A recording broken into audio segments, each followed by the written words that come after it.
Hello, good morning guys and my all loving friends. তোমরা কেমন আছো? আজ আবার দেখাবো তোমাদের আমার সেই ফুলগুলো।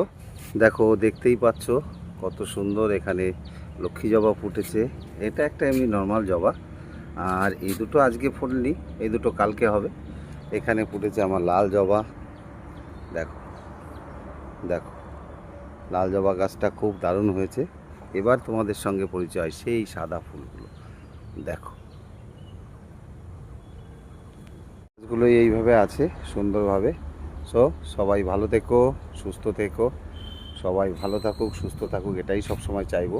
দেখো, গাঁদা ফুলে কিছু ফুল এসছে, কিছু কড়িও এসছে, সামনে আস্তে আস্তে আরও হবে। সবাই ভালো থেকো, সুস্থ থেকো, আমাকে লাইক করো, সাপোর্ট করো, শেয়ার করো প্লিজ। এগুলো এইভাবে আছে সুন্দরভাবে। সবাই ভালো থেকো, সুস্থ থেকো। সবাই ভালো থাকুক, সুস্থ থাকুক, এটাই সব সময় চাইবো। দেখো, গাঁদা ফুলে কিছু ফুল এসছে, কিছু কড়িও এসছে, সামনে আস্তে আস্তে আরও হবে। সবাই ভালো থেকো, সুস্থ থেকো, আমাকে লাইক করো, সাপোর্ট করো, শেয়ার করো প্লিজ।